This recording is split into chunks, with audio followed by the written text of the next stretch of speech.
Good evening and welcome to the Municipality of Monroeville's regular council meeting for October 8th, 2019. Would all please rise for the Pledge of Allegiance, followed by a moment of silence.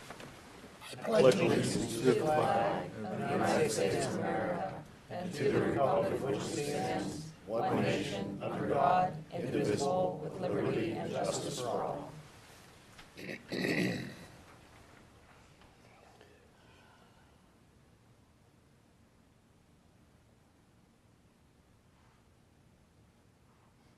You may be seated. Roll call, please. Mayor Griesbach? Here. Mrs. Gatos? Here. Mr. Poach? Here. Mr. Harvey? Here. Mr. Johns? Mr. Oswego? Here. Mr. Duncan? Here. Mr. Wilson? Here. Mr. Little? Here. Mr. Ratcher? Here. Ms. Rock? Here. Mr. Hugus? Here. Mr. Sedlak? Here. Mr. Weldon? Here. Very good. Before we go to our public comment period on proposed agenda items only, we're going to give a brief update on where our pool committee has been. Mr. Poach, if you could give an update, Mr. Mayor, please. can I interrupt 1 second? Mr. Duncan. Yeah, I'd like to, prior to the residents speaking or anybody speaking on the agenda items, I'd like to ask for an amendment to the agenda, if council would entertain that. And I would ask for an amendment of ordinance number 5, the swimming pool, that we amend it to add, if the ordinance passes tonight, that the money for the sale of the pool be put into an escrow account specifically for Parks and Rec. Is that possible to do? Are you making a motion? I'd like to make a motion. Second. There's a motion and a second. Is there any comment on this, council? Well, I think comment from this report may be beneficial to everyone as well, and then to bring it back up. Well, we have a motion and a second. Let's vote. And, well, no, during our comment period, I think this is appropriate to comment. Right. So during our Absolutely. deliberation period here of the motion and the second, Mr. Poach, yeah, if you could, Sure. please. Thank you, Mayor. It's an important issue, and we're happy to do that. We discussed updating it to everyone last time. So as a quick reminder of the committee, the membership in that committee is the mayor, Mr. Harvey, myself, and Mr. Little as the manager, too. To remind everyone what the mission of this group has been since we started, it's the committee's operated on the premise that the Bel Air facility is no longer going to be available and that the new pool facility is cost prohibitive.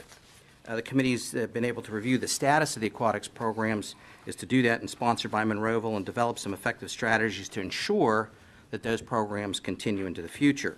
We had a couple of objectives up to this point, and we're going to continue on with this. The program is not done. This is just sort of a mid-program update. Our objectives have been that we're going to meet with the Monroeville neighborhood pools regarding their viability as organizations and their willingness to participate in extended aquatic programs in conjunction with the Monroeville Parks and Recreation folks as well, their needs. And we're going to survey the Monroeville residents and Bel Air pool regarding their services that were provided. So I believe we've accomplished those objectives up till this point right now, and that's all we've done here.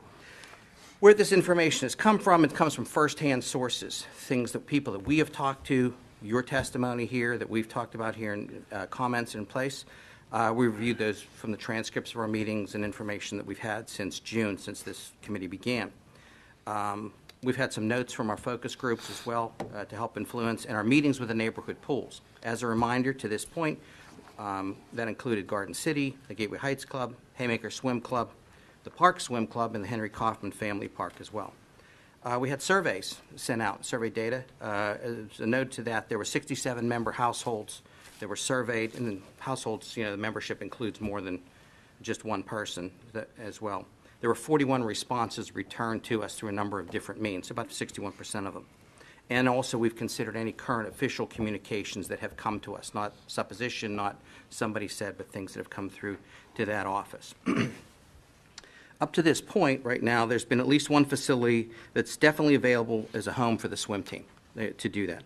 There may be more venues available. We definitely have an option for the Barracudas team to do that. All the Parks and Recreation programs that use Bel Air can be duplicated in more than one, if not all, of the neighborhood pools. So they're the programs that we've cited to continue. We'll be able to continue to do that. Currently, one of the neighborhood pools does offer a day usage rate, which is a topic of that. That's the Kaufman Park does that, and will continue to do so and continue to make that available. In our discussions with neighborhood pools, there's organizations, they're viable. They indicated to us that they have to work very hard every year to maintain those particular services. And as an update right now, to date, there's no formal written agreements that's signed between Monroeville and any of the neighborhood pools. That in and of itself leads us to our next steps, which is probably the question that many of you have. We currently have a meeting scheduled for October the 29th. We're making sure all the principals and those organizations are available to us, with us in the committee and the neighborhood pools, to work out the details and frameworks of continuing forward with the program and the objectives that we need to have in place. And that's the update on the committee's activities up to this time. Very good. And something else that I wanted to add that we discussed You want to add to it? was the, Would this be now when I would Yeah. make another motion for a change to the ordinance? can I do a Or motion? do we Why have to does vote my on motion his? fail, or, No. I'm not sure. You've got to, Do we, I'm asking, do we vote on yours first and then? Yeah, I think you also should have vote on another one. Steve's That's first, what I yeah. thought. And if I could just add some discussion in the same realm. We have found out since our last meeting that as far as the mineral rights of the Bel Air pool, we did, with mineral rights, we have, I know. we did a 6-year title search. We could not find out who owned the mineral rights for the pool. However, the Turnpike has agreed to not purchase the mineral rights. So that'll be written up in the deed. So the sale of the property will not convey the mineral rights to the Turnpike. So whoever owns them will retain those rights. So I just wanted to add that into this discussion of the update at this point. That's good news. Well, that was what I wanted to make the motion to do. Don't one of us have to make that? I'm not making the motion. I was just I adding the know, discussion. but that's what I was going to make the motion, I- that's inclusive into this ordinance, Well, no, as what- well as what Mr. Duncan had asked for. So the way we're going to handle this is we have a motion and a second on the floor for the proceeds to go into the park and recreation Correct. funds? account. Escrow account? Escrow account? Correct. Specifically for the Parks and Rec. I'm sorry, I didn't mean to Yeah, interrupt. no, for parks, so yeah, to be clear, so Parks and Recreation, facilities, maintenance. Buildings, It just- whatever needs to Right, be exactly. done in the Parks and Rec. And then I just wanted to also have it say that the deed conveying the property shall contain a reservation clause retaining all mineral and oil and gas rights to the extent that such rights are owned by the municipality. Excellent. So, So but we- but I'm going to take his His vote vote first, first, and then you have that's- to make a second motion. Wait a minute. I'd be happy to. Well, Or if Steve, Mr. would you be willing to amend your motion to include what Mrs. Gatos wants to include, in addition to what you have proposed? If this total thing passes tonight, yes, absolutely. I have Okay. no issue with that. All right, so vote on those amendments. So, council, is everyone clear on what we're voting on here? Yes, sir. Yes. That there are 2 amendments to the ordinance. Get a second on the amended motion. I'll give you the second on the amended motion. We have a motion and a second. Voting in the affirmative is to support both of these amendments to the ordinance. This vote is not the sale, or is not passing the ordinance itself. This is only passing, The language. amending the ordinance. Correct. Roll call, please. Mrs. Gatos? Aye. Mr. Coach? Aye. Mr. Harvey? Aye. Mr. Arsenko? Aye. Mr. Duncan? Aye. Mr. Wilson? The ayes have it. I'll bring up the motion, bring up the ordinance now.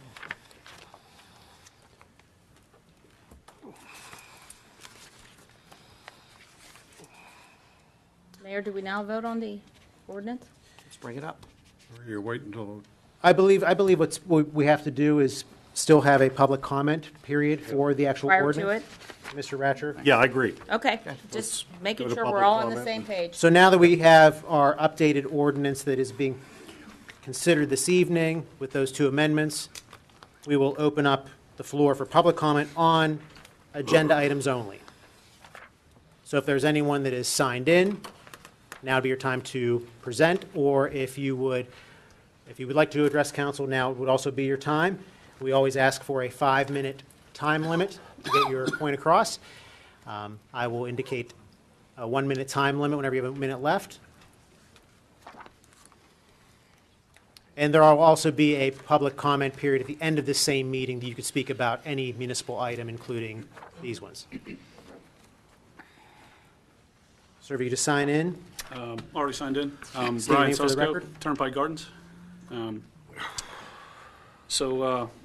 Based on the discussion previous to this, it changes some of my comments. So, it's really a thank you for listening and kind of hearing kind of what we're saying.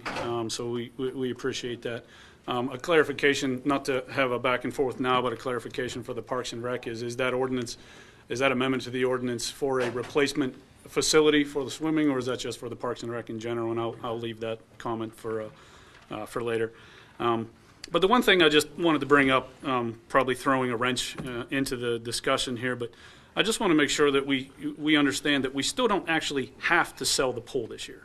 So we've discussed this a little bit, but we've got the land appraised for about $956,000. We don't have hurricanes or tornadoes here that destroy land, so to think that the land would diminish to a point where we would worry about it in 6 to 8 months, I think we can feel relatively comfortable with that. And the Turnpike itself is paying for the pool, the pump, the chairs, the picnic table. So if we lose an umbrella or a picnic table, we're talking about a few $100s. So really, being upfront and honest about the situation is we're not, we don't have to sell it this year. And really, the Turnpike folks, they're not evil swimming pool fairies going around making everyone's pools disappear for fun. They're trying to do a construction project. We can work with them. Mr. Harvey, you've mentioned that you have a great relationship with the Turnpike. Maybe we can use some of the Harvey charm to have conversations with them. Oh, jeez. That might not work. But just some of the other details. It was stated last week that proposed sale was brought to the public as quickly as possible within 4 months, starting in January this year. But we've actually known about it since April of last year, making the timeline closer to a year before it came to the public. Council has also mentioned that it's a regret that they have and should have brought it to the public attention earlier, which we fully can appreciate. But we can get that time back and do it right this time by actually, considering to take the vote off the table today and allow the sale of the land to be moved to 2020. That would buy us that year back to really finalize the plan. So we have plans in motion. We're moving forward with some of the things we've been talking about. But we're no further than we were when we started the conversation, outside of some discussions with the pools, not to take anything away from what you're doing, but to make that decision tonight is really, it feels like it's still based on limited information that we've had even before we started this back in April. So some of those plans have begun. And one thing I'd like to address is that citizens last night, I made an off-colored comment about the plans having to do with the survey that was sent out. I don't know the full motivation behind those questions. I don't have the right to condemn them. So my comments were uncalled for and productive. So Mr. Poach, directly, I'd like to apologize for those. I was going to send you an email afterwards, but I said it in public. I'd like to own it in public. So anyway, finally, there's many options on the table. So the vote today is decide whether to sell the pool or wait till next year and take the time to do it right, do the right thing for the community, come up with a replacement plan, look into other funding options like we mentioned before with the DCNR, other foundations built for this type of funding. Get a plan together for the pool that starts small and can grow over time. Really bring the council and the community together and making something our own. So we don't have to sell the land, even though that's basically what we've been discussing. But one of the options we do have that's a valid option is to just move it out a year and just redo the appraisal, and to think that it would be so much less that we would worry about it doesn't seem to be really fully an issue in my mind. So we have the opportunity to make kind of lemonade out of the situation we have in front of us. So we've been talking about it for a while. In my mind, I don't think we're any further than we were a few months ago. We don't have enough information, in my opinion, to make this decision tonight. And I feel a vote today would be making a decision before all the facts are really fully understood. A vote tonight can't be taken back. But buying more time, even a few months pushed into 2020 to make an informed decision would be beneficial to everybody. So just making sure that we do understand that, pushing this sale back is still on the table, and I ask you to just keep that in mind as we go through tonight. Thank you for your time. Thank you.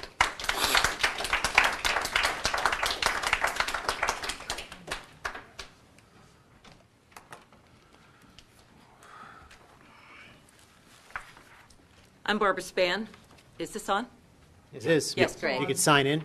I already did. Very good. I'm Barbara Spann. You all know who I am, and I'm speaking in reference to the ordinance to sell Bel Air, and my comments will change some.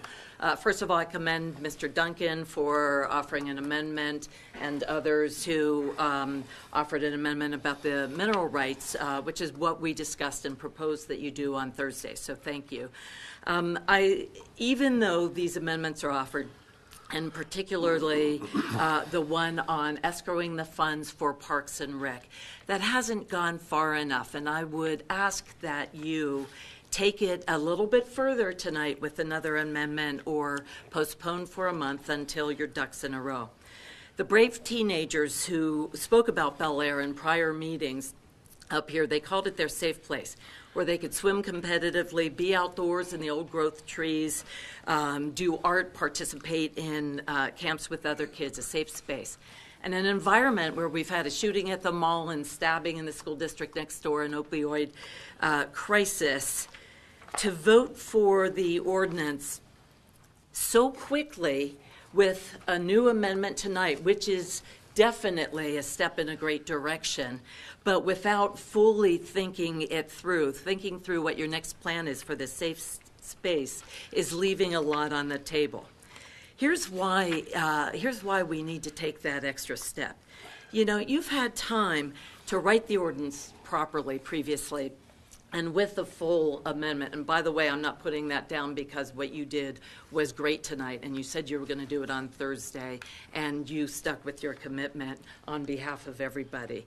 But the Turnpike Commission informed you of their intent to move forward with the expansion nearly 2 years ago, and you were in final negotiations for the price a year ago.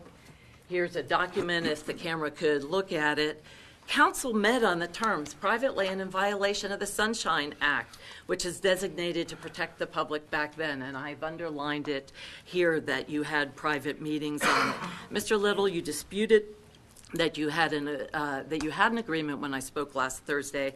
I never said you had an agreement. I said an agreement in principle, which is a prelude to a contract, which everybody knows, and that contract you've included in today's ordinance. But I have another document here that shows that last December, and I've underlined that part, that you had received an agreement. Here are copies of the agreement. I'll submit this all for the record today.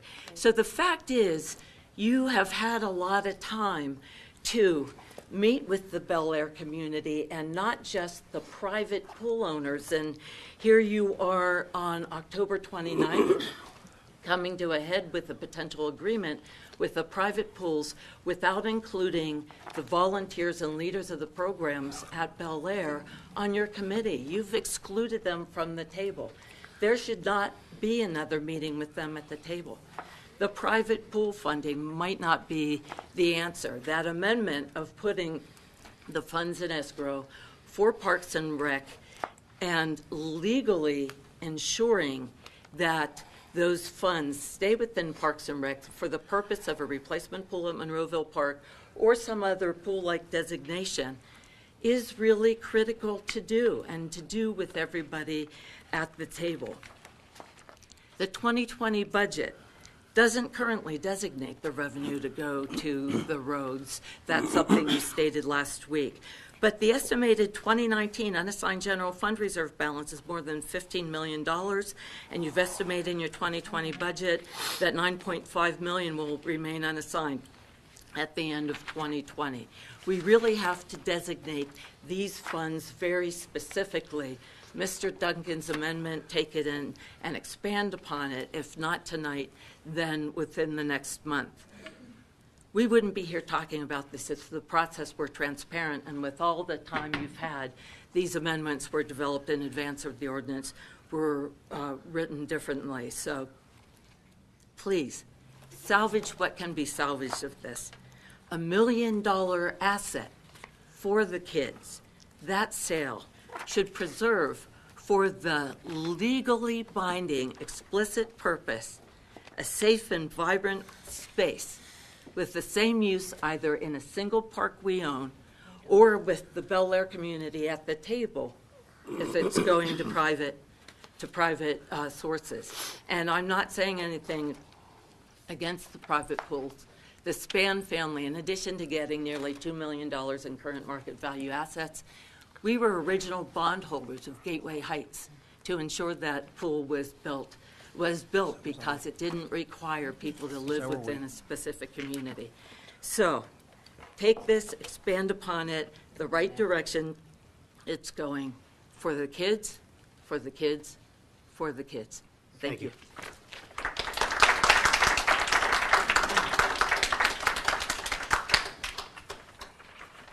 I'll leave the floor open if anyone else would like to address council on agenda items only.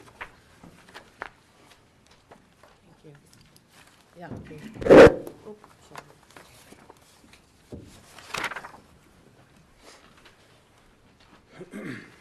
Good evening, Mayor, council members, Julio Estremera, Alpine Village. I'll try to keep it brief.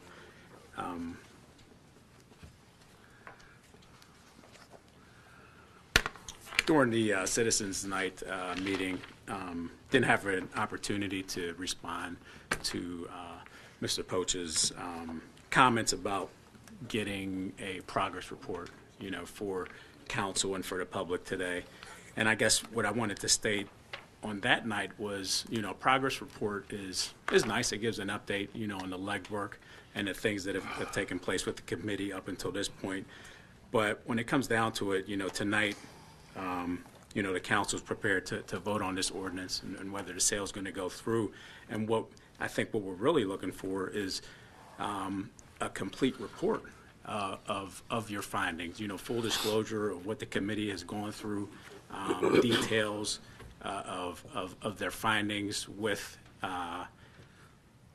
the other pools, but more importantly, what you've done to gather information on the replacement of the community pool that's about to disappear. Okay, what alternatives are there? What can we do with the funding from the sale of the pool? What grants? What organizations have you made contact with to inquire about these grants, these possible other funding sources, and have something concrete so that council can look at before they make what I think is a pretty important decision, for the community of Monroeville. I mean, you guys are prepared to vote after public comments on something where you've just received pretty much just a progress report, nothing concrete.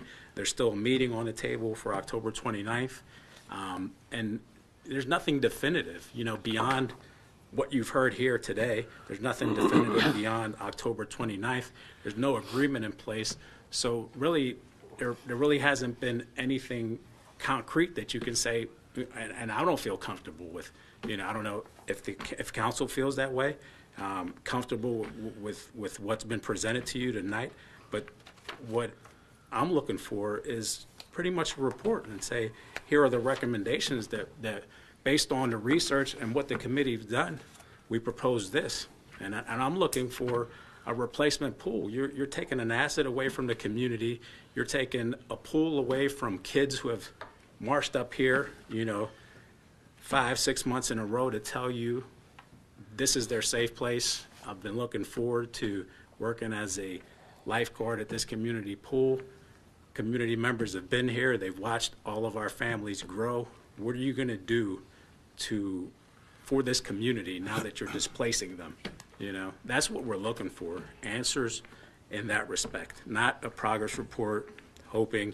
I mean, you guys will vote tonight, vote for the ordinance to go through, the sale of the pool go through. There's no timeline, there's no deadline as to when the committee needs to provide these results. It's incomplete, at the end of the day, it's all incomplete. And I'm here to say that this really needs to be tabled and not voted on tonight until there's more concrete and more definitive information with regards to where can we find and where can we get a replacement for the community of Monroeville and the community members. Thank you.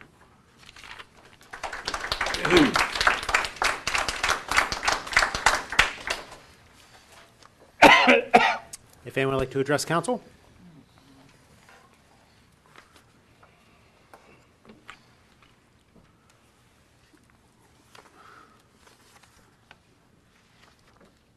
My name's Bob Williams, and I just have a couple statements to make. Mr. Ratcher, if you could explain to the public simply what the Sunshine Act entails. And the other thing, I heard all the talk and all the discussion, and I have not heard what the replacement cost would be for a light pool in another area. I'd like to know what that cost would be. Thank you. Thank you.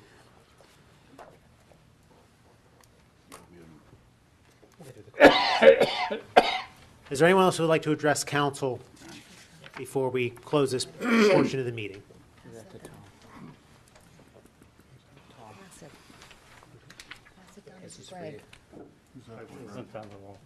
I do that all the time, especially with beer. My name is Bertie Bernardi. I live on Regal Court. Hearing the progress report from Mr. Poach, the one thing that when he started, he said there was a presumption that the new facility was cost prohibitive, and I think that sort of tainted the purpose of that committee. It should have been open to finding a replacement for the pool in addition to looking for alternatives if it was cost prohibitive. Just to presume that ahead of time, I think, was a little short-sighted. And while I think that the amendment to put that into an escrow account for the Parks Department is definitely a step in the right direction if you do sell the property, I don't think that that goes far enough. We sold the Water Authority how many years ago and used a portion of the profits and put them in an escrow account to build Monroeville Park, the soccer fields, the baseball fields, and an indoor-outdoor swimming pool. Maybe it was just outdoor, but a community center and swimming pool. Cost overruns to the soccer portion and the baseball portion, and then money being pulled out of that escrow account to balance the budget some decade ago now, prevented that pool from being built, a pool that the council at the time approved of, the Parks Department recommended, and it was going to go through, but the money was taken out of the escrow account. So not only would I like to see that money, if a sale goes through, be put aside for the Parks Department, it should be explicitly put aside for a replacement pool for Bel Air. And I don't know if this is even possible, but to lock it down so that it can't be pulled back out to balance the budget some 3-4 years from now when something else, someone else is sitting in your places. If you're going to sell this property, and I'm not even sure you should, and I'm not even sure you should right now, and maybe think about it. I agree with Mr. Susko that I don't think the assessment's going to change between now and next August. If anything, the property value would probably go up instead of down. Monroeville takes good care of Bel Air. I don't think there would be any sort of damages that would change that property assessment. So yeah, hold off a year. Hold off till next season. Get your plans finalized. Have a place to move the camps. Have a place to move. Make these agreements, and then come next summer, you'll hopefully have already broken ground on a replacement pool for Bel Air, at Monroeville Park or some other park. That's all I have. Thanks.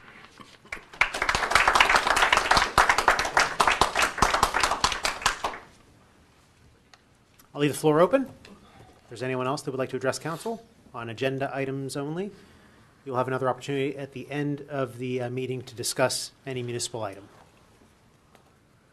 Seeing none, we're going to close that portion of the meeting. We have an executive session announcement that council conducted an executive session for personnel and litigation reasons prior to Citizens Night, Thursday, October 3rd, 2019, beginning at 6:30 p.m. until 7 p.m. Council legislative action, if any, shall be taken at the October 8th, 2019 council meeting. Council, you have your minutes in front of you of Citizens Night meeting of September 5th, 2019, the council work session of September 5th, 2019, and the regular council meeting of September 10th, 2019. Motion to approve. Is there a Second. We have a motion and a second to approve. Any comments or additions, No, sir. corrections? Seeing none, roll call, please. Mr. Wilson? Aye. Mr. Duncan? Aye. Mr. Arcinico? Aye. Mr. Harvey? Aye. Mr. Poach? Aye. Mrs. Gatos? Aye. The ayes have it. Reports of our tax collections. Is there a motion to approve? Motion. Second. Motion and a second. Comments? Roll call, please. Mrs. Gatos? Aye. Mr. Poach? Aye. Mr. Harvey? Aye. Mr. Arcinico? Aye. Mr. Duncan? Aye. Mr. Wilson? The ayes have it. List of bills and budget transfers. Is there a motion to approve? So move. Second. There's a motion and a second. Roll call, please. Mr. Wilson? Aye. Mr. Duncan? Aye. Mr. Arcinico? Aye. Mr. Harvey? Aye. Mr. Poach? Aye. Mrs. Gatos? Aye. The ayes have it. And payroll report. Is there Motion. We have a motion to approve. Is there a second? Second. Comments? Roll call, please. Mrs. Gatos? Aye. Mr. Poach? Aye. Mr. Harvey? Aye. Mr. Arcinico? Aye. Mr. Duncan? Aye. Mr. Wilson? Aye. The ayes have it. Council, moving over to our vacancies on boards, commissions, and authorities. Mrs. Gatos, anything this evening? I have nothing, sir. Thank you. Mr. Poach? Nothing else, sir. Mr. Harvey? Nothing. Mr. Arcinico? Nothing, still waiting for somebody from the Fifth Ward to get on the Rec and Park Board. Please, for the members in the Fifth Ward, please consider volunteering. And that's all I have, sir. Very good, thank you. Mr. Duncan? I have nothing. Mr. Wilson? Nothing. Thank you. Moving over to our consent agenda, we have two motions this evening to consider. Mr. Little, please. Okay, the first motion is a motion, this was not on the agenda for the work session this past Thursday, but we decided that this is something that should be done. A motion to appoint Councilman Eric Poach as the Deputy Emergency Management Coordinator. And later on, under my report, we'll explain, and Mr. Poach will explain why that's necessary. Motion to approve. Second. We have a motion and a second. Any comments at this point? Perhaps maybe we should explain this now. Oh, okay, yeah, not bad. Go ahead, Tim. Oh, no, you go, you know more about it than I do. Sure. Explain myself. Well, I'll tell you what, let me do this. There's a press release that staff has put together here. We're going to have what's called an all-terrain event that is going to occur this Saturday up at the Community Park West. And let me read the press release. Were you going to do that, Chief? Everybody seems to be chiming in. Fine job. All right, on Saturday, October 12th, 2019, between 7:30 a.m. and 6 o'clock p.m., there will be a terrain 5K race at Monroeville Park West, 2399 Tilbrook Road, here in Monroeville. The race will include running, scaling over barriers, and crawling through mud pits that will be stationed throughout the park. The event is expected to attract at least 6,500 participants and spectators to the park between the hours of 7 a.m. and 6 p.m. Monroeville Emergency Management personnel, Monroeville Police Department, Monroeville Fire and Emergency Medical Services, Monroeville Parks and Recreation Department, Monroeville Public Works Department, Allegheny Health Network, Forbes Hospital, will be on the scene to manage the needs of the expected crowd. Traffic along Tilbrook Road will be monitored by the Monroeville Police to assure that it is kept open and moving. There will be temporary no parking zone enforced along the entire length of Tilbrook Road in the municipality of Monroeville from 7 a.m. to 7 p.m. October 12, 2019. Expect heavy traffic congestion in and around Monroeville Park during this event. Chief, you want to add anything? Did an excellent job, man. No, I'd just like to say about I'm also the emergency management coordinator with the municipality, and certainly Eric brings a level of expertise in the planning department, so that's kind of why we want to put him on right away, Mayor. I appreciate you doing that. He certainly has been on the emergency management previously. He has an extensive fire rescue background, does quite a bit of emergency, actually that's what he does full-time for UPMC. Yeah. So he's pretty good at that, so we're going to use his expertise along with helping the planning stages of this, which will also go to other events that we have throughout the municipality throughout the year. Very good. That's another hat, Eric. Yeah, right, exactly. And just to add to that particular comment, and the chief can stay there as well, when you see something that is so multiple disciplined as this in all the different departments and organizations, that's what qualifies it to move into emergency management in reality as something. Our hope is nothing's going to happen. This is the old plan for the worst, hope for the best. We certainly think that it's going to be well-run. Our contacts with the organization running it, as well as through Visit Monroeville, the Monroeville Chamber of Commerce, has all been positive, and we'll make it go as smooth as possible. I'm pretty sure it'll be uneventful, but this is just to make sure that it is uneventful. There'll be a Nixle alert. There will be a Nixle alert out, TV 15. That press release will go out tomorrow Yeah. to the news media sites. We're just trying to keep everybody on board about the fact that there's going to be a little bit heavy traffic there on Tilbrook Road. But it's spread out over an 8-hour period, so it won't be just hitting one time like we had with the 4th of July fireworks. So we don't expect it to be that bad. And the police department will have extra staffing also. And as for the details standpoint, we have a final planning conference on Friday at 5 o'clock in the afternoon with all of the participants that are in place. The local hospitals are also aware physically, Yeah. Chief, as well. Certainly. We've integrated in all of those folks in terms of communications plan with them. They'll actually be monitoring what we're doing as well at the same time, too. And so Chief will be in command with that. We have the other senior officers that will be in place across all the sections that are required, from operations to the logistics section to every piece in planning as we move forward, too. So again, plan for the worst. Hope for the best. Hope for the best. It'll be good. Thanks, man. Just for the benefit of the public, Chief Cole is our emergency management coordinator.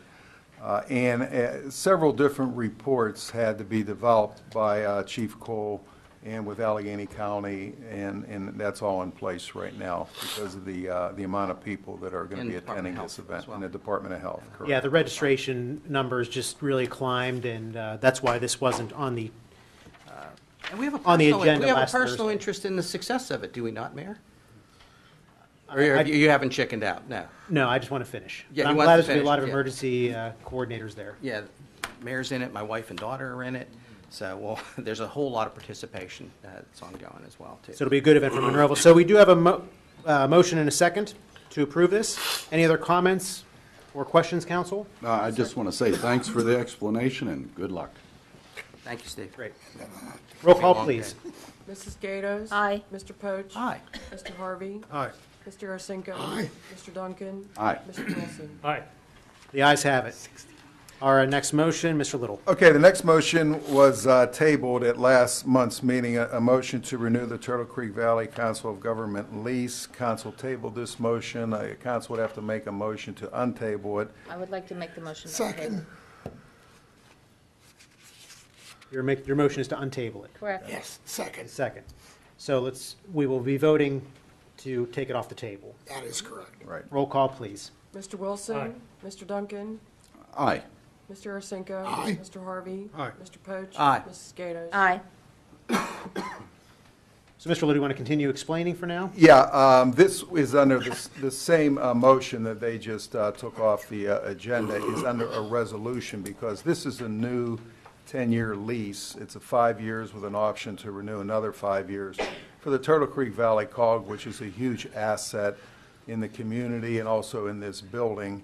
And we want to keep them. They want to stay here, so we're renewing their lease, and that's going to be the first resolution under resolutions. Motion to approve. Second. We have a motion and a second to approve the resolution. Resolution Very good. 5 Yes. year. Yeah, so we're moving down, council, we're moving down to our resolutions, section B. So item number 1, there's a motion and a second to approve resolution number 1, and a second roll call. Is there any other comments on this? Roll call, please. Mr. Wilson? Aye. Mr. Duncan? Aye. Mr. Arsenko? Aye. Mr. Harvey? Aye. Mr. Poach? Aye. Mrs. Gatos? Aye. The ayes have it, Mr. Little. So now we're down to our second resolution, council. Okay, the second resolution is a resolution authorizing the distribution of the 2019 General Municipal Pension System aid pursuant to the Municipal Pension Plan Act 205 of 1984. This is the distribution of the money we get from the state, plus the money, the majority of it is the money from the general fund for the uniform and non-uniform pension plans. Motion to approve. There's a motion. Is there a second? Second. Motion and a second to approve. Any comments, council? Seeing none, roll call, please. Mrs. Gatos? Aye. Mr. Poach? Aye. Mr. Harvey? Aye. Mr. Arsenko? Mr. Duncan? Aye. Mr. Wilson? Aye. The ayes have it. Moving over to our ordinances, council, we have 5 this evening to consider. Mr. Ratcher, please. First one is an ordinance of the Municipality of Monroeville approving a multi-stop sign intersection on Horizon Drive at Bryan Court. Motion to approve. Second. Motion and a second to approve. Any comments, council? And just so everyone's aware, all these items were discussed at our October 3rd work session. And this also had the study done, to make sure It did. that it was warranted Yes, for the stop sign, so that everyone does know that we did go through that procedure as well. Very good. Any other comments? Roll call, please. Mr. Wilson. Aye. Mr. Duncan. Aye. Mr. Ursinko. Aye. Mr. Harvey. Aye. Mr. Poach. Aye. Mrs. Gatos. Aye. The ayes have it. Mr. Ratcher. Next ordinance, an ordinance of the Municipality of Monroeville establishing a handicap parking only zone on Shady Ridge Drive in front of 370 Shady Ridge Drive. A motion to approve. Second. Motion and a second. Are there any comments? This was also, all the procedures were followed to verify that this was a necessity and it's properly done. Very good. Roll call, please. Mrs. Gatos. Aye. Mr. Poach. Aye. Mr. Harvey. Aye. Mr. Ursinko. Aye. Mr. Duncan. Aye. Mr. Wilson. Aye. The ayes have it. Mr. Ratcher. An ordinance of the Municipality of Monroeville granting an easement over municipal parcel number 1108C223 to Ross J. Magro and Leanne Bartolomucci for the purpose of granting access over said parcel to parcel number 1107P07. Motion to approve. Second. Motion and a second. Any comments? And as we discussed, this was, this couple had lost their access to their property because of the flooding that we had, and what this allows them to do is to have another access point to their property, granting them an easement over municipal property. Comments? Questions? Roll call, please. Mr. Wilson. Aye. Mr. Duncan. Aye. Mr. Ursinko. Aye. Mr. Harvey. Aye. Mr. Poach. Aye. Mrs. Gatos. Aye. The ayes have it. Good luck. Item number 4. An ordinance of the Municipality of Monroeville amending ordinance number 2329 to eliminate imprisonment as a penalty for non-payment of business taxes or other violations of the provisions of ordinance number 2329. Motion to approve. Second. We have a motion and a second. And Mr. Ratcher, if you could Yeah. That's what I was just briefly gonna just ask you, explain what Mr. you Mayor, if you mentioned. would. On Thursday, you mentioned, Yeah, reason. the state of Pennsylvania allows you in your tax statutes to either impose civil or criminal penalties. And while it would seem that a criminal penalty would be something that you'd want in there, the reality is, these are for business taxes only, which are business privilege taxes, mercantile taxes, that sort of thing. The reality is that nobody goes to prison for not paying their business taxes. It's just a reality. But the criminal process is very time-consuming and expensive for the municipality.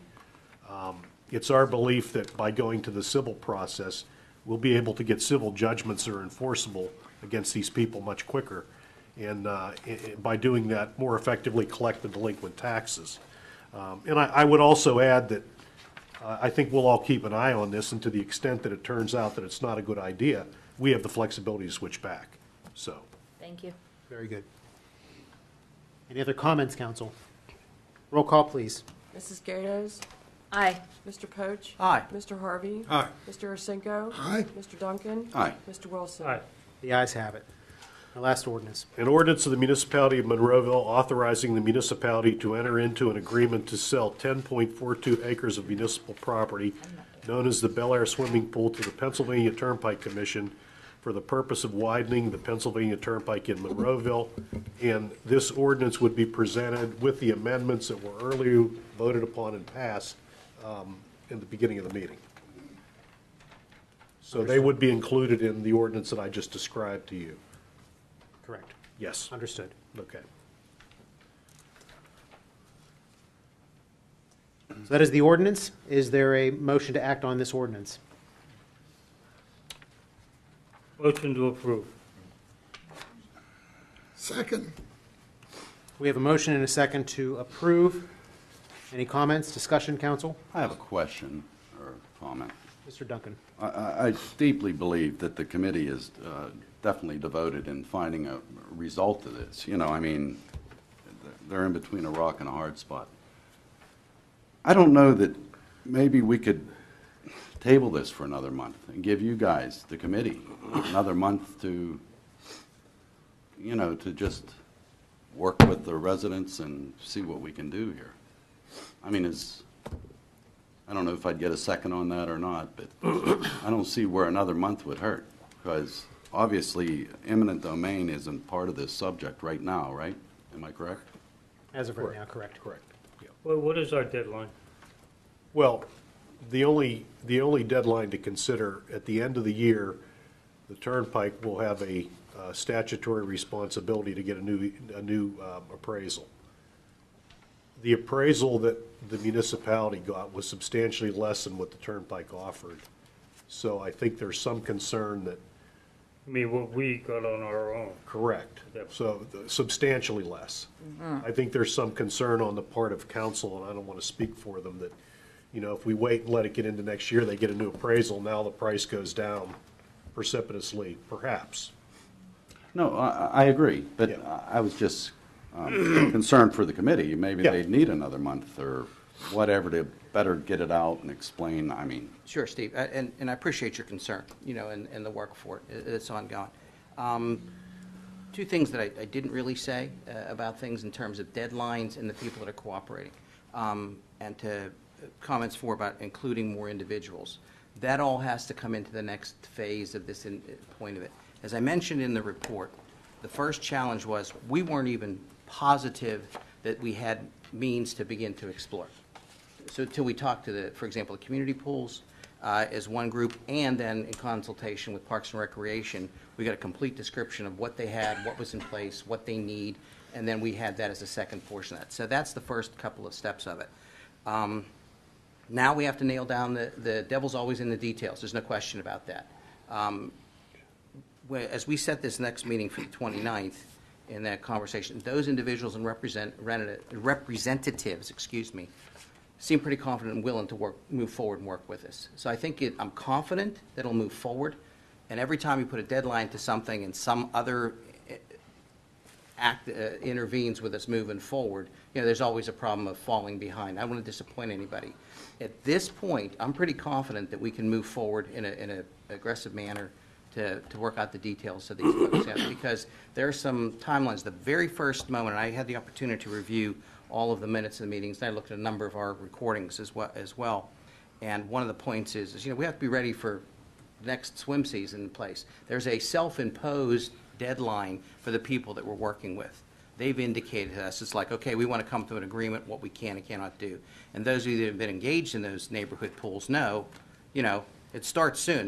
Granted, they open from Memorial Day to September. And one of the comments that the committee, one of the members there came to us, and one of the pool representatives said is, you know, from May until September, we're competitors because they have swim teams. It's so very important. Said, but afterwards, we've got to start working together and get prepared for our seasons too. So there is an imposed deadline from those folks as well. They're motivated to continue to move forward, and I think that's beneficial too. They want to do it quickly, and so they can make arrangements for the programs that we asked them if they were capable to expand to. So they've got a strong motivation for them. But until we're have that nailed down, I don't want to speak further for them, but that's what they've told us up to this point too. So I'm confident that we'll be able to move forward. Well, I have to take your word for it. I just didn't know if an extension I understand. I appreciate. would No, I actually appreciate. help you guys that. Yeah. It's or not. And I don't want to jeopardize the funding as far as Sure. anything like that goes. Precisely. So, Precisely. But we are putting the money in escrow for the Parks and Rec, and hopefully to replace Sure. the pole. Any other comments, council? Seeing none, we have a motion and a second to approve. Voting in the affirmative approves the ordinance, including the amendments that were discussed earlier. Roll call, Sharon, please. Mrs. Gatos? Aye. Mr. Poach? Aye. Mr. Harvey? Aye. Mr. Ursinko? Aye. Mr. Duncan? It's a tough one. Aye. Mr. Wilson? Aye. The ayes have it. Moving over to our reports of municipal staff. Mr. Ratcher, if you have anything this evening. Nothing. Mr. Little. Okay, the first item I have, there is going to be a repair project on Northern Pike heading on the westbound. I'll read the letter I received from the Pennsylvania Department of Transportation on September 26th. I just paraphrased. The westbound lane is failing, and the shoulder is currently impacted. Approximately 800 feet of State Route 2054, which is Northern Pike, will be repaired. Approximately 250 feet of this will involve the installation of a soil nail reinforced slope, as well as approximately 350 feet of rock slope reconstruction. The project will also consist of drainage improvements and roadway reconstruction. The project will start in January of 2020 and is expected to conclude in May of 2020.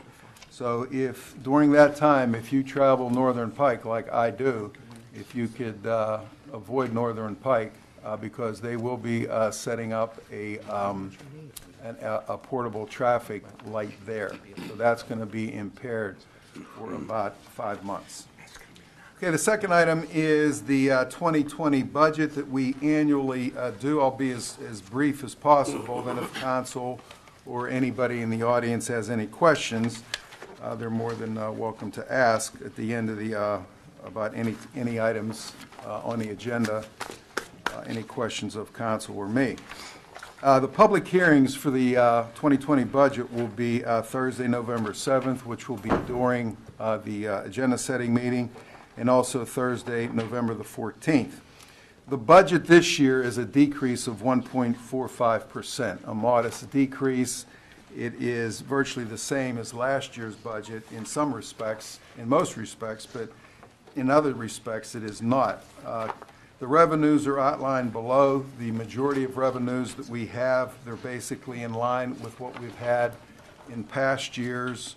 Approximately $24 million will be collected in taxes, and that hasn't changed all that much. They're conservatively estimated. The biggest difference with this year's budget is there will not be a transfer to the OPEB fund. We usually transfer $1 million and usually transfer back out $1 million, depending on how the stock market is doing. What has occurred over the last 2 years, 3 years, is that the OPEB fund owes the general fund approximately $3.6 million. There's an accounts receivable on the balance sheet of the general fund of $3.6 million, and it is about time that maybe it paid it back, but instead of paying it back, we're not going to do a transfer in there. What we've done in the last 2 years, because the stock market has done well, we've taken winnings off the table, so to speak, and put it back into the general fund. Now, that hasn't been $1 million, though. This year it was $750,000. So there will not be a transfer into the OPEB fund. The significant increase, among others, is usually health care costs, and I'll explain that a little bit later as we move along here. Our fund balance is doing well, and our fund balance has done well the last 3 years. And as I've mentioned last year, there's 3 reasons why our fund balance has done well. The biggest one is the tax office has done a great job of collecting delinquencies more on the business tax and the mercantile tax. The second reason is that in past years, not including 2018, we had not hired positions that we budgeted for, and we started to hire those people in the latter part of 17, moving into 18. So that reason the fund balance has grown is no longer exists. The people that were budgeted, they've been replaced, and we're moving forward, and we are hiring other people for other positions. And the other is that I commend the department heads for, keeping their eye on their budgets and making sure they stay within their budget. So those 3 reasons is why our fund balance has increased. And we need a steady revenue stream in our capital improvement program, as I have said for the past, 5-6 years. And we did partially that when we adopted last year the Pollution Control and Flood Reduction Ordinance. That gives us a steady revenue stream from every individual house and also the commercial properties.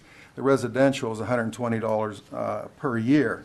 And that gives us a steady revenue stream for the stormwater management in Monroeville, and that is a good thing. But in the past, what we've done for the last 5 years is we've transferred $1 million into the capital, and that's not nearly enough. And council knows that, evidenced by what they've done the last 2 years. They've increased the road program. Last year, we spent $1.9 million on roads. We have a capital improvement, 5-year capital improvement plan that council It's going to be presented to council in the next couple months here, and they're going to be making decisions on the priority of capital items moving forward. Not operational. This is more operational. And so what I'm doing is I'm recommending, and I do have in the budget, a transfer of $2.5 million into the capital improvement. Most of the time it's been $1 million. And as we move along with the capital improvement program, in the very early part of 2020 or the late part of this year, most likely, that transfer is probably going to have to increase with an amendment to the budget. Because as we move through, and council knows off the top of their head on what needs to be fixed in this community with respect to roads, with respect to buildings, vehicles, and all the capital items. To give you an example, as I have in past years, Mr. Hugus has let me know how many miles of roads we've paved. This year we paved 2.3 miles of road. We should be paving to keep up with it 7 miles of road. This is paving. This isn't sealing. This is milling and paving. We should be paving 7 miles of road a year. We're nowhere near that. We should be spending $2 million a year just on roads alone. Last year, we spent $1.9 million, but that wasn't all paving. That was fog sealing, and that was crack sealing. One of the items that has come up that council's aware of with respect to capital is we have to have all our buildings secured. With everything that's happened in this country with respect to violent incidences, we have had an assessment done in this building, in the Public Works building, the library, and the Senior Citizen Center, and that's going to be part of our capital improvement program, securing these buildings with respect to people entering them, who can enter them, and it's a public building, so it has to be done very carefully. Most public buildings you go into, if anybody's been in the city-county building, downtown, or any place else, you have to empty your pockets, and you have to either sign into a private building if you're going in downtown. And right now, we have to change that in this building and all the buildings we have so that they are more secure. We've had an assessment done, and council has a copy of that assessment. Part of the formulation of the capital improvement program, in the past, I've recommended a 1 mil tax increase to council to go only towards capital projects. Last year, I didn't recommend that. The reason why was because our fund balance is very healthy. And I'm recommending the same thing this year, that we do not increase taxes.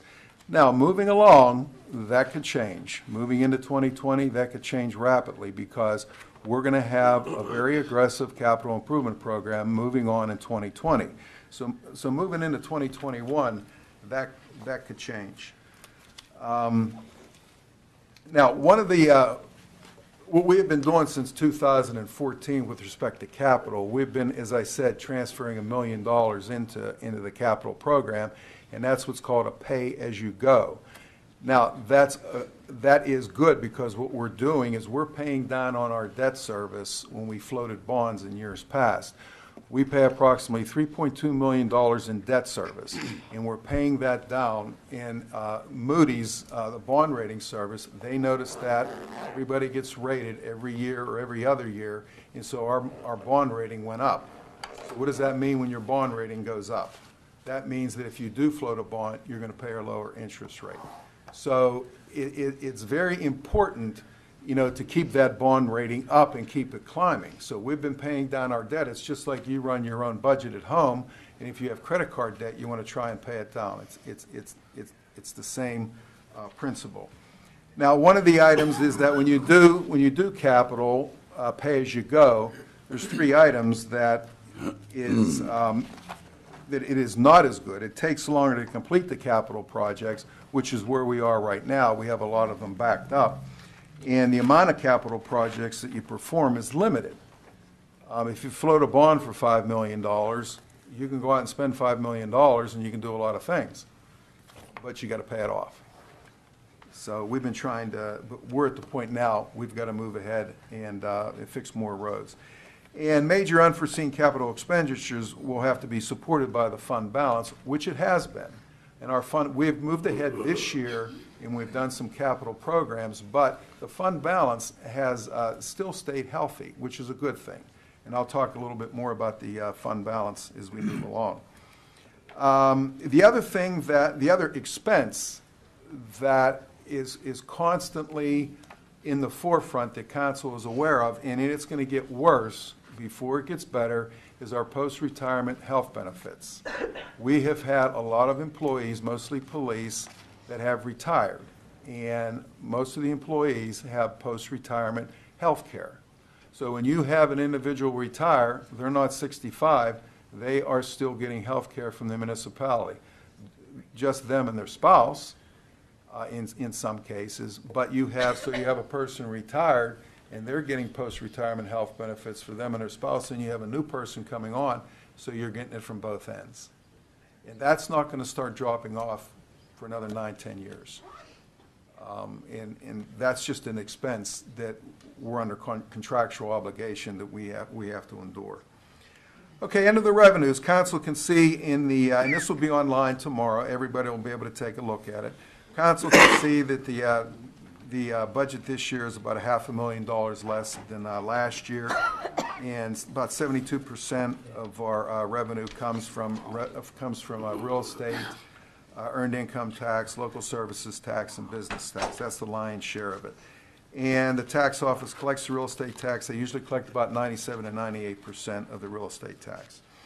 Under revenue assumptions on page 5, council can see what our assessment is. Our assessment is approximately $2.3 billion worth of property here in Monroeville. Now, that has been going down a little bit. Now it's just started to level off just this year, and there's a graph on page 16 in the back of the budget. Council can look at it, and they can see that graph. It started to go down, and now it's starting to level off a little bit. And the reason being is we've had a lot of large properties that have reassessed through the years, one being the mall. They were reassessed. They went to the appeals board at the county, and they were granted a lessening of their assessment. That was a large one. We've had other ones, though, but that's the most glaring one. So it seems to be leveling off, though. Real estate taxes, we usually collect about $9 million. That stays steady. Earned income tax, about $7.6 million, and that's going to stay steady. Mercantile and business privilege tax will be probably estimating a slight increase of about $150,000. And the delinquent business and mercantile tax, that's going to be probably a decrease of $100,000 because the tax office has done a good job on those businesses that have not or have calculated their business tax incorrectly. Now that's going to start ebbing off, and it did last year, and it's going to continue this year. But that will go into the increase on the normal collection. As I was mentioned, our general fund reserve is good. We're estimating to have an unassigned fund balance of about $9.5 million at the end of 2020. And I'll explain that through the fund balance analysis at the end of the budget report here, budget message. Next year, we will probably have in our Pliget account, Pliget is Pennsylvania Local Government Investment Services, and we have our higher investments, our CDs in that gain a higher interest rate. We'll have approximately $8 million in that. So that's a good thing, again. Health benefit costs, they went up 4% this year, which, relatively speaking, isn't bad. It's more than last year. Our health benefit premiums went up 2.3% last year. This year, they went up 4%. And that equates to about, in absolute dollars, about $300,000. On the capital expense side, as I said, we have a debt service, and usually you should not have any more than 10% of your general fund that you should be paying on your debt service. We have been decreasing this. It was at 9.1% last year. We're going to be moving into 2020 about 9% of our general fund. And as I mentioned, I'm recommending a transfer of $2.5 million. As I said, I think that's going to be more as we move into the capital improvement program. We've also had some leases, which a good thing is we've paid down a lot of leases that we had to take out in 2014 and 15 for public works vehicles and police vehicles, and I'm here in the fire vehicles. And I'm here to say those will all be paid off except for the 2 fire trucks that we purchased in 2014. And the lease payment for those is about $107,000 per year, and there's a balance of about $562,000. We still have one lease payment on a garbage truck we have, and that'll be paid off. We just have purchased a pumper for number 5 fire, which was about $600,000, and we pay cash for it. And that's because we have a healthy fund balance. But in 2014, what we did is we leased that. So we're trying to stay away from the leases, we're trying to stay away from the debt, and we're trying to pay for things for cash. And that's because we have a good fund balance, but obviously that fund balance will decrease the more we pay. $18,000 discount for that, too. Yeah, we got exactly, Mr. Harvey said we got an $18,000 discount because we paid cash for that. Okay, as I was mentioning, the Pollution Control and Flood Reduction Fund was instituted last year, and that has taken in approximately $3.2 million. That's a typo in your, we'll have to correct that. I think it's in your budget. It's about $3.2 million.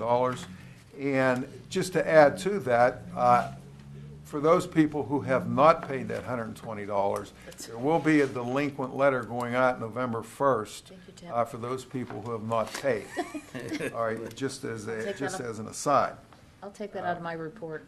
Okay, you're going to take that, okay. Yeah, there's over 3,000 households that have not paid. So you're going to get fined eventually or liened. So if you can get in by the end of the month, it'd be great. Okay. Okay, as far as OPEB, I mentioned about OPEB is other post-employment benefits. That the lion's share of that is the health care that our retirees enjoy up until the age of 65, and then they go on what's called a Freedom Blue plan, a Medicare plan, a supplement plan. The OPEB fund on investment is doing very well. We have approximately $7 million in our OPEB fund, but as I said before, $3.6 million of that is owed back to the general fund because the general fund has been subsidizing the post-retirement health benefits. And most communities in Pennsylvania do not have an OPEB fund. We're one of the very few, maybe 3 or 4 in the Pittsburgh area that have an OPEB fund. And I applaud the council 10 years ago that decided to take and put $5 million into that OPEB fund. And that is another reason why we got a very good rating from Moody's Bond Service. What we're supposed to put into the OPEB fund is $3.2 million a year. We just can't afford to do that. It's just impossible. The liability on the OPEB fund is about $39 million. Our liability on the OPEB fund, I've said this before publicly for the last 3-4 years, is more than I would say 2/3 of the municipalities in the Pittsburgh area, than their pensions, our liability just in the OPEB. So that is a very big liability, and it's not going to decrease until about the year 2029. Okay. And as I mentioned before, we usually transferred $1 million into the OPEB fund, and what we did is we took the winnings off the table. We've been able to do that because the stock market has done well, but this year we're not going to do that because it owes the general fund back. The other item is a big expense is obviously the pension plans, which council here just passed a resolution distributing that money to our investment firms, PMRS and Janney Montgomery, respectively. We put approximately $3.2 million into what is called a minimum municipal obligation, otherwise known as an MMO. Also, what I have put into the budget are for a few positions because I believe we should start succession planning here in Monroeville. We have a lot of key individuals on staff that could walk out the door tomorrow and retire.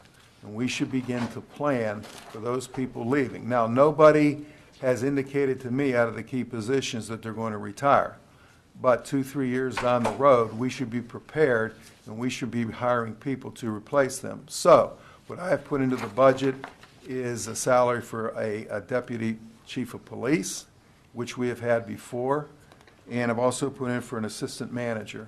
I've also put in for an extra IT person because the information technology is just increasing, especially in the police department. But not only in the police department, there is a lot of IT that we need to catch up on in order to inform the community so you can communicate with us better and we can communicate with you.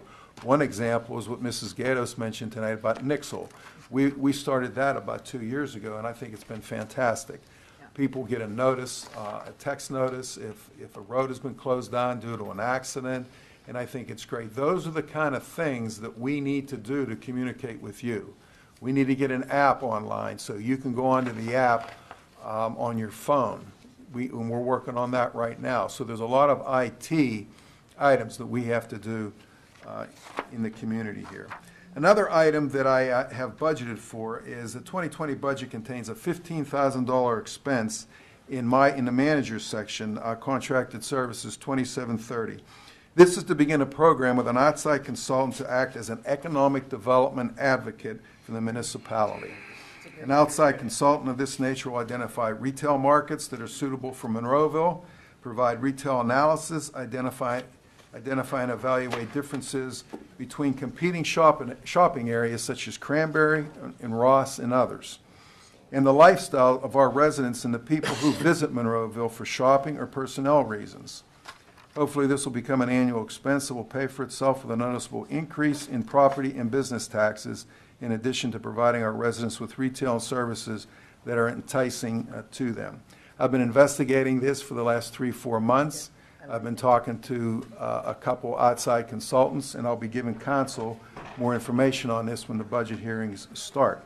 Looking forward to it. Monroeville needs to have an advocate for them to be able to ascertain what kind of retail is going to be a win-win situation here in Monroeville. 5 years ago, 6 years ago, I gave a little presentation of where Monroeville is with respect to the growth and decline of cities over a 100-year lifespan.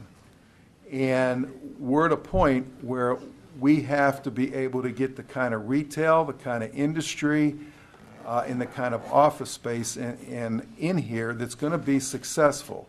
Not every retail that comes in here is going to be successful. I bet you if I hear it every other week, when are we getting a Trader Joe's? Oh, God. Well, I mean, I wish I had a $20 bill for every time somebody asked me that. I'd to even take it to Well, if Trader Joe's would be successful here, maybe they are looking to come in, I don't know. I wish. But if they would be successful here, you could rest assured if there was money to be made, they would be here. And maybe it isn't Trader Joe's, maybe it's something else that's like a Trader Joe's. So there's a lot of businesses that come in here, but we have to be proactive, I believe, in seeking retail, and not only retail, IT companies. We have Pittsburgh itself is growing tremendously with respect to IT. Why not Monroeville? Why not here?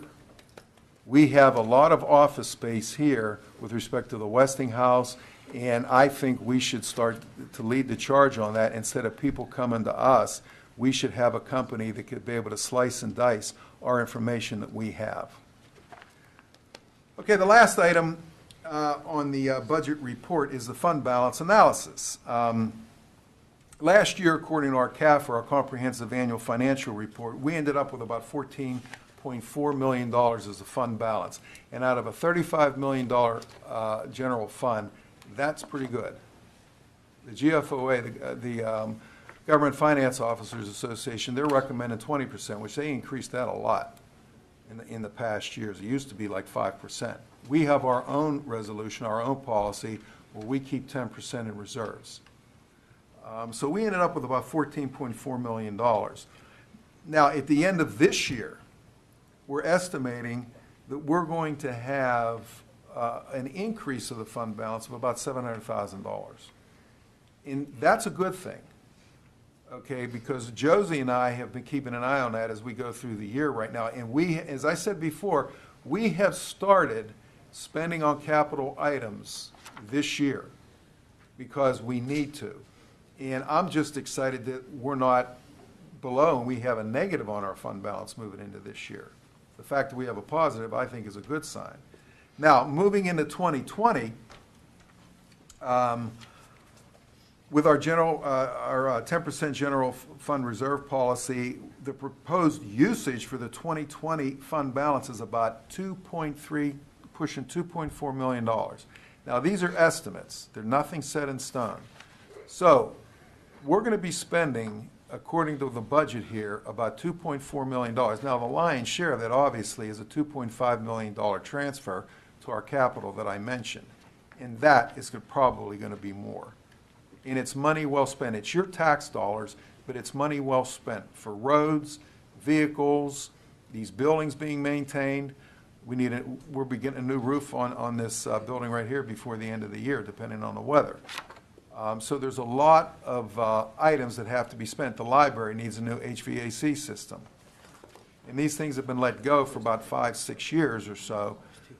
But it's time now we have to get them fixed. And like I said, it's your money we're spending, and you need to know where it's going. So at the end of next year, we're looking at having a unassigned fund balance of $9.5 million, and that's including our 10% reserve. But in actuality, we should have about $12 million in our coffers at the end of December 2020. Now, that depends on how much we spend on capital, because I'm not advocating floating any bonds, because that just has more debt service we're adding to that. So that concludes the my budget message. If anybody has any questions when it comes time for the public to come up and ask any questions, or if council has any questions now. Council, any comments? We have a lot of work to do, and we'll have multiple hearings and a lot of opportunities to ask questions and speak about this. But excellent job, Mr. Little, and excellent job to your staff. Well, one other thing I do want to mention is that somebody come up here, I want to be able to answer one question somebody come up here and ask, well, what would a new swimming pool cost? And I think we provided that to council a couple, 3 months ago. A new swimming pool would cost and this is replacing the same size swimming pool as Bel Air, and that'd be about $4 million. Okay, so Minus utilities. just to answer that question. Without utilities. Okay. Without utilities? Right. Without the utility running. All the utilities are there. Additional, I mean, okay, sorry, but yeah, it's part of it, but yeah. Also, just to, as the mayor said, we start this budget process in August, and council understands, there's a lot of people hours that go into it. And Josie Rock and Tina Mueller, my secretary, Dara, Jill Dawes-Cat, I hope Darlene, all the people put in a lot of time, and not to mention all the department heads that put in time on their budget. So this whole process takes well over 2 months to put together. Now, council obviously has, when we start the budget hearings, when you have your input, and then council says, well, maybe we don't want to do this, or we may want to do something else. All right, but this is my recommendation to council and the public. Okay? That concludes my report, I believe. Very good. Thank you, Mr. Little. Mr. Hugus, anything to report this evening? No, I gave all my time to Tim. Very good. You've already used that joke once. I still do It it. still worked. So works. Josie, Ms. Rock, please. No, I don't want to talk about any more numbers. People's eyes are already think he glazed covered it, over. right. Yeah, But excellent job with all this. thank you. It was a group project, like you Certainly. That's said. for sure. Absolutely. Many of us Josie and the were. Pussycats did a good job. Ladies and gentlemen, I'm going to open up the floor to public comment on any municipal item. That'd be your chance. If you wanted to address council, you could sign in again. Even if you did speak at the beginning of the meeting, you can speak again. For any municipal item, we're going to still have ask for the same courtesy of a 5-minute time limit. Just state your name. Just state your name for the record. Brody Bernardi. I hope you guys know what you're doing with regards to the swimming pool. You have a board of 4 people, or a committee of 4 people, looking to replace services. And I might be speaking out of line here, but I don't think any of you spend any significant amount of time at that pool to know what kind of services and what kind of things you're replacing. By doing what you did, if you don't act further, you've just disbanded the Bel Air Barracudas. The JCC meeting that I was at proved that the pool would be available in such a limited capacity that it would not be worth the time for the Bel Air Barracudas to go use it. Not only did they not answer the follow-up after the meeting and send an email, which they said they would, outlining the exact time frames that the Bel Air Barracudas would have availability at the pool. There was no follow-up from the committee either.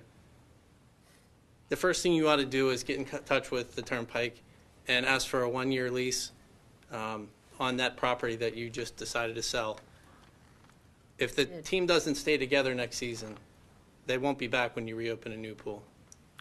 And if it's $4 million for a pool, you're already a fourth of the way there. And I can promise you the fundraising that would occur next summer during that season would go a long way towards getting you halfway there.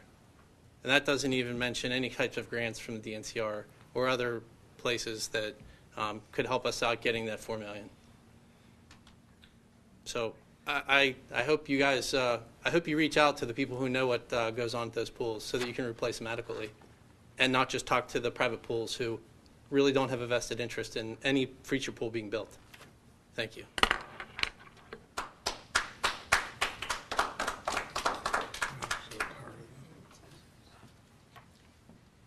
I'm Barbara Spann. I was going to take this time after to promote the Heritage Festival at McGinley and McCauley House this weekend from 1 to 5. Great public assets, and there are festivities for families and kids and lots to do, so I hope people will come. But I'm going to take the rest of my 5 minutes to, first of all, ask for my documents back, because I understand from everybody that they were not put on the screen for everybody to see. The documents They're right here. into the record. Thank you very much. You do not want this to be in the record? I do want them to be on the record, and I will turn them back in, but they Okay, need to be I on the screen I for, understand. thank you, for the public to see. Thank you very much. If you could zoom in here.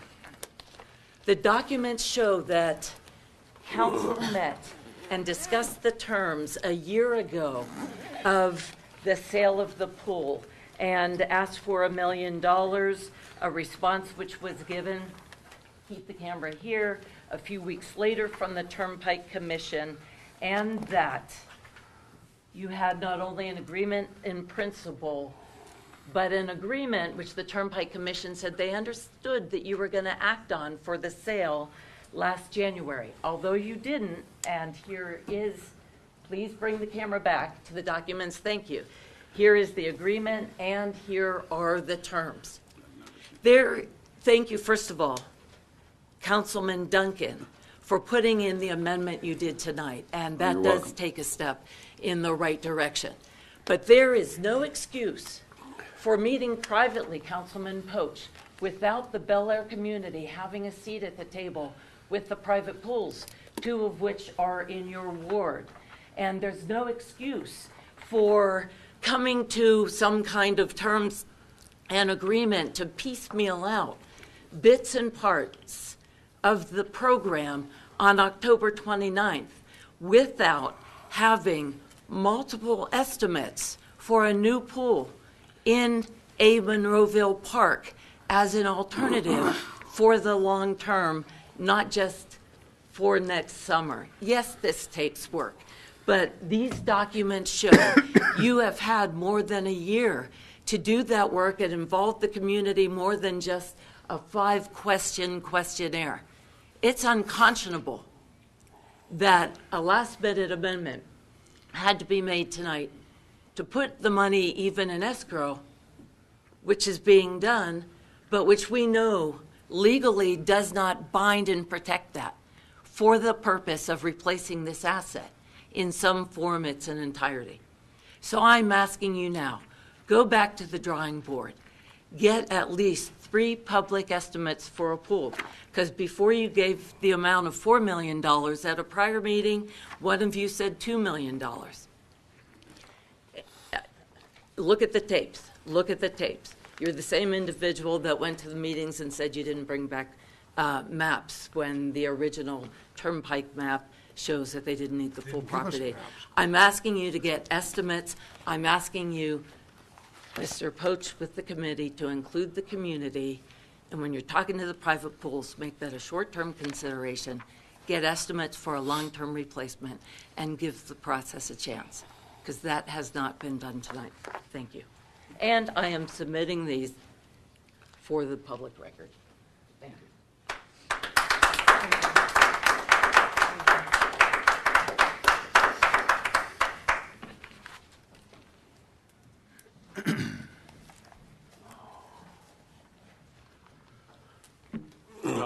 Brian Susko, Turnpike Gardens. So, with everything that went down today, a few of you mentioned it was a hard decision, which, I'd like to believe. Just to express, watching some of the kids here that have been following the journey that we've been on, it's hard not to feel a little personal defeat in some of this. So I'd like to apologize to them for the battle that we were trying to do, I think for the right reasons. The piece of disappointment that I have here today, and once again, my opinion is we made a really big decision today. That affected a lot of people, and it seemed to be the last straw was the assumption that the estimate would go down. I mean, it's not fact. It's not a document we got from the Turnpike that said, by the way, if you wait, we're going to blow you out of the water. It was a feeling and an assumption, and I'm not sure the gravity of that vote really went to that opinion and assumption. It seemed to kind of undershadow the ability. So listening to Mr. Little's overview budget report. I read the budget report every year. It's riveting.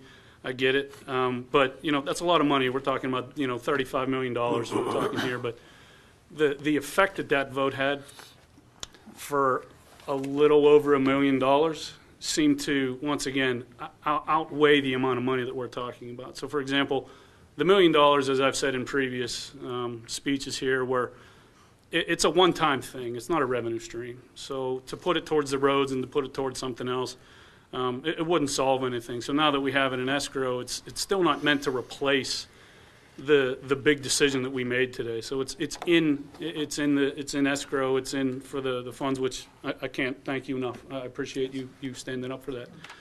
But I think when we look at the gravity of what just happened today versus the outcome, it still weighs, in my opinion, it still weighs in the wrong direction. So what I would like to say is, we knew the poll was going to be sold either this year or next year. I mean, it's going to happen. Turnpike's coming. That's fine.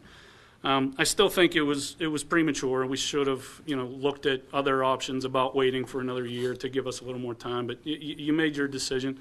The vote's in there, so I don't want to keep rehashing that. But Mr. Poach, I just really like to have a conversation about, and we can continue this afterwards, but really changing the view of the committee. So right now, the assumption is it's cost prohibitive to replace. We got $4 million. One was 7 point something. We can work on that. We have $1 million sitting here. We have resources and networks, some that I've already reached out to, and we could probably come up with that money in a little faster time than we would think. And it's one of those things where I was hoping the committee could change gears a little bit to really roll that option out. So we say cost prohibitive, but we don't have documents or we haven't looked at it and said, or at least I haven't seen it, but like, hey, this is what it's going to cost. We can't do it. We can't raise the money. We reached out to the DCNR and they said no. We reached out to other foundations. They say no. So I would like to see the committee continue what they're doing, but at the same time, look at both options. And it seems like one has already been ruled out. The reason I say that is a lot of work that you're doing, and I understand it is a lot of work, and you have actual jobs that you actually get paid for. I understand that, but it's more of with the private pools, even just the piece of the swim team, they're always going to be the away team. They're guests in other people's backyards. Even if the team lasts for a year or two, it's going away. The decision we made today, it's going away. And the places where the community goes, once again, they're privately owned. It's not theirs.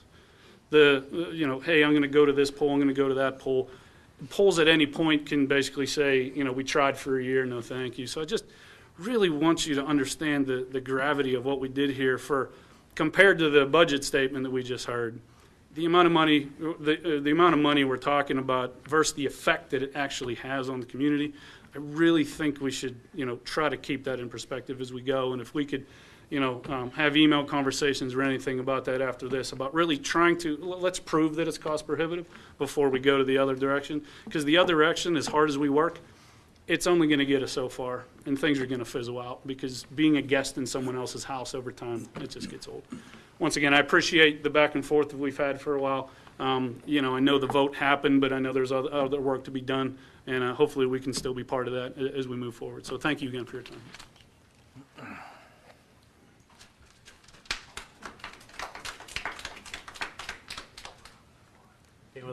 Anyone else would like to address council?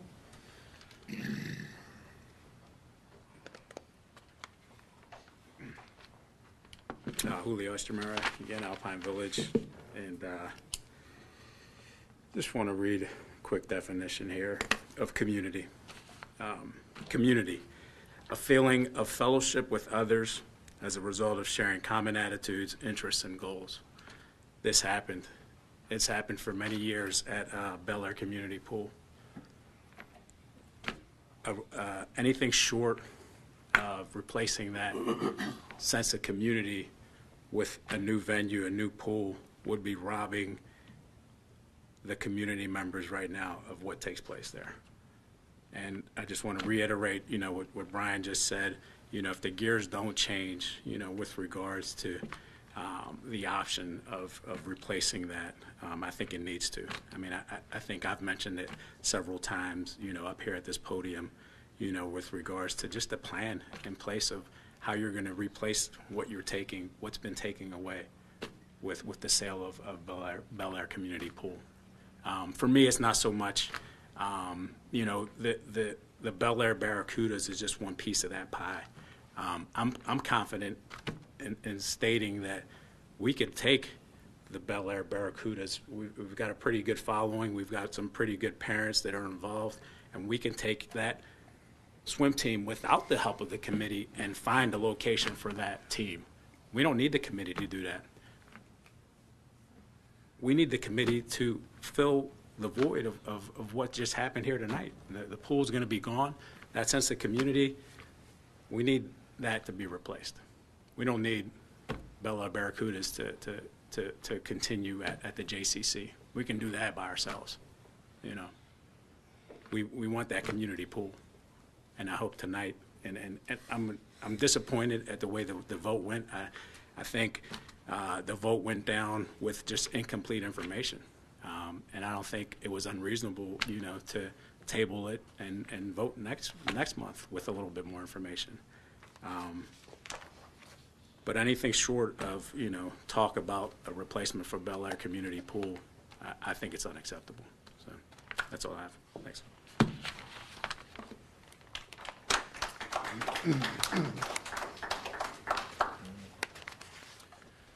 The floor is still open. Seeing I'm going to close that portion of the meeting and move over to our comments of council members. Mrs. Gaitos, we'll start with you. I'm going to switch topics, but I want to let everyone know that the paving program is wrapping up and should be completed by the end of next week.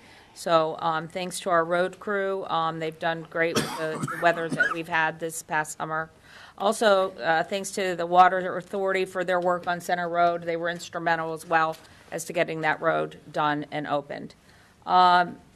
My husband told me that the other morning leaving for work, the garbage men were coming down the street, and it was pouring so hard you could hardly see, and there were the guys standing up there on the truck. Well, that's a thankless job, but we all say, if you say, what do you want out of Monroeville, you always say your garbage service. So, I just want to thank them for doing such a great job. After the storms, the debris they picked up, they didn't skip a beat. Nobody had to call and complain. It was just done. So I think that's a fantastic service we have, and we all should thank our garbage service.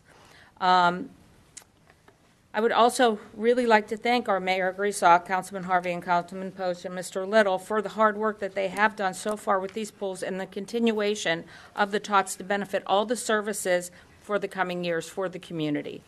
I know I can see that you're shaking your head and you don't agree with me. I'm sorry. But I don't find that this piece of land is the community. I find this whole piece of land is the community.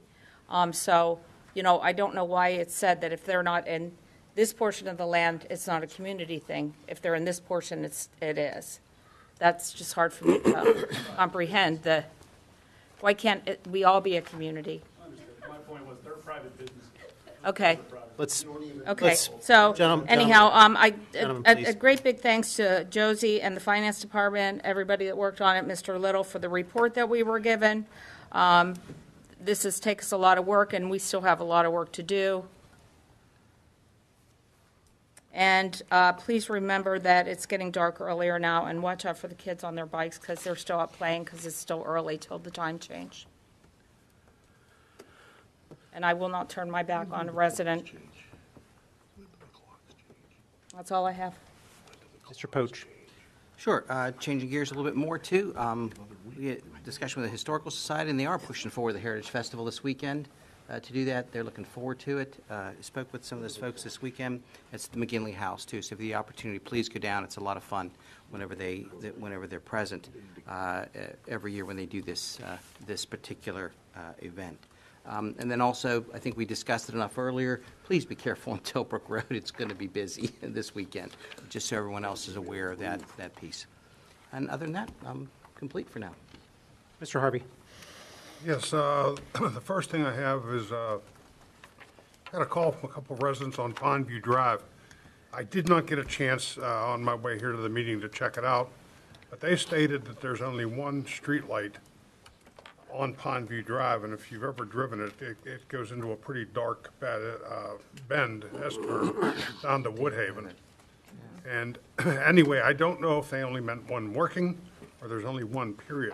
But I would like to ask council's permission to either repair what's there or add 2 streetlights. Sure. Absolutely. Is that a motion? Yes. Second. Motion and second. All in favor? Aye. Opposed? Ayes have it. I have a little bit of a presentation to make. Do you want me to do it after? Or? No, it's your time. You have the floor. Okay. I have to go around. Okay.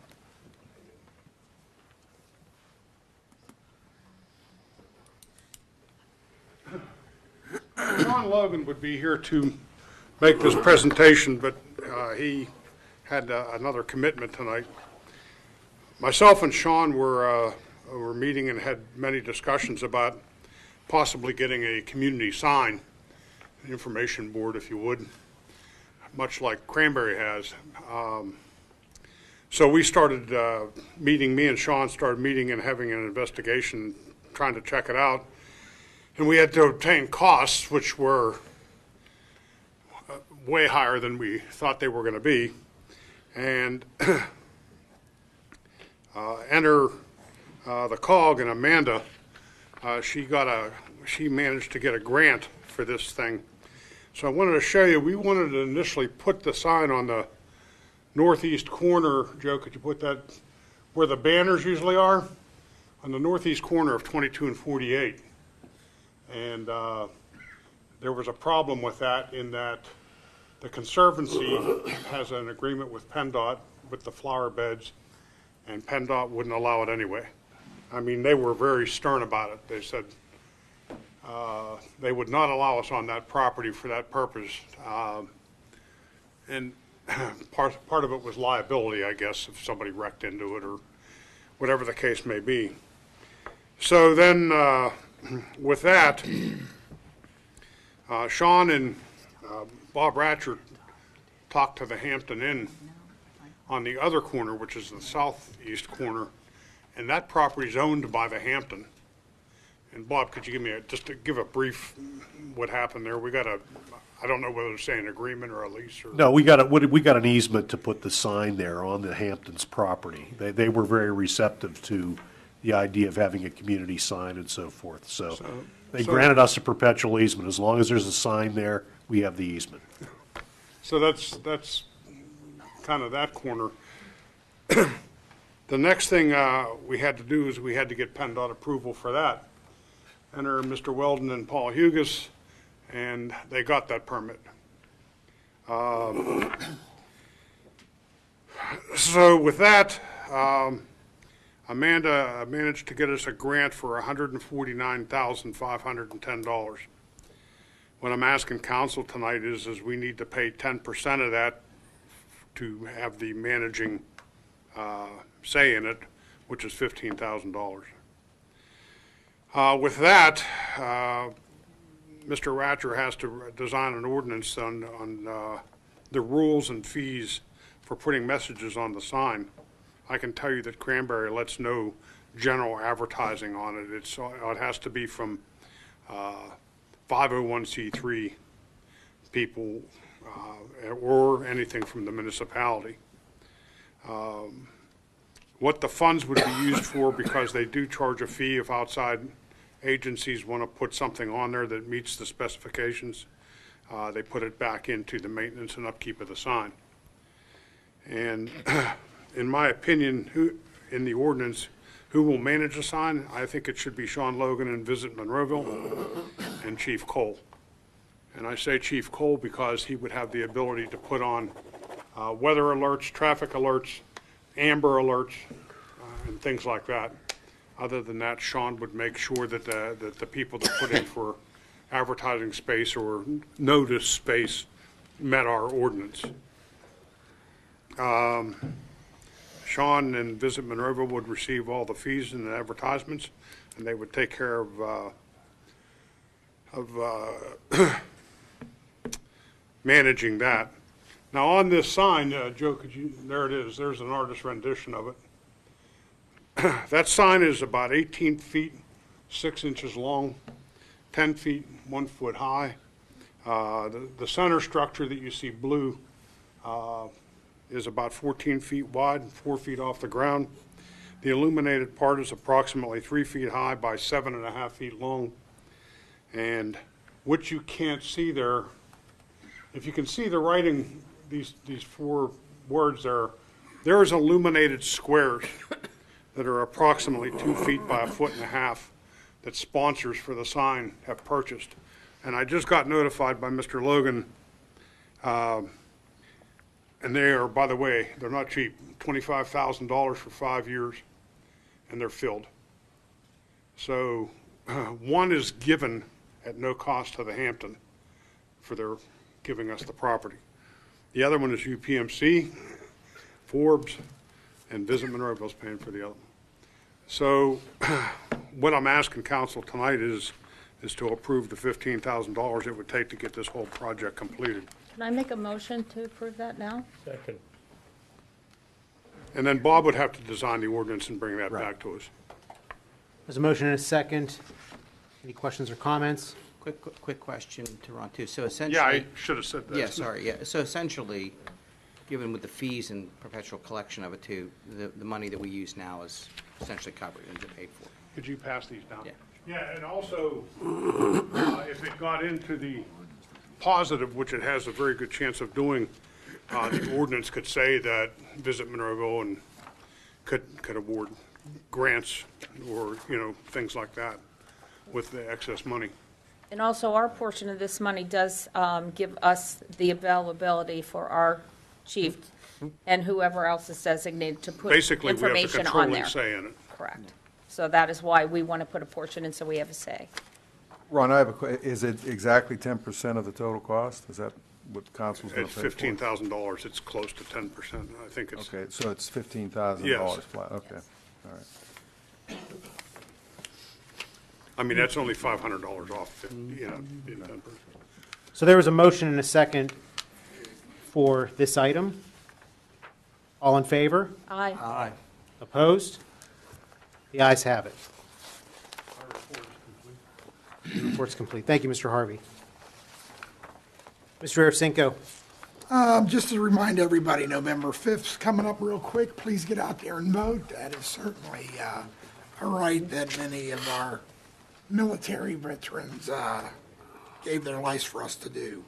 And just a real quick comment. This decision on the poll and the putting the money on the side, this was not easy, I assure you. This was well thought. And I know that you're giving Mr. Duncan credit, but I think if you actually... Oh, don't do that. You let me finish. Oh, I'm sorry. I think that everybody up here was very thoughtful in this. There was no malice intended. We really are going to take it, and I have full confidence in the committee that we'll come to a good resolution where I think the overwhelming majority of the residents will be happy. I don't think we'll ever please 100% of the people. That's just not reality. But I do think that at the end of the day, our kids, as well as the parents that are involved, not just with the swim teams, but just basic recreation, I think you'll be very pleased at the end of the day. And that's all I have, sir. Thank you. Mr. Duncan. Yeah. I just want to state real quick, this is my 8th and final year on council. I only have a few months left to serve. But I hope, tonight was a very tough vote for all of us, I'm sure.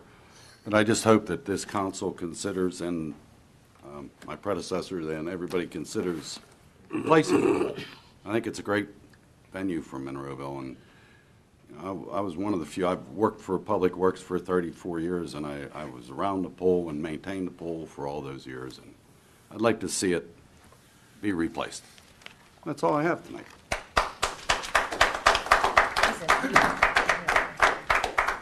Mr. Wilson. Thank you, Mayor. First of all, I'd like to say again that this was a very difficult vote.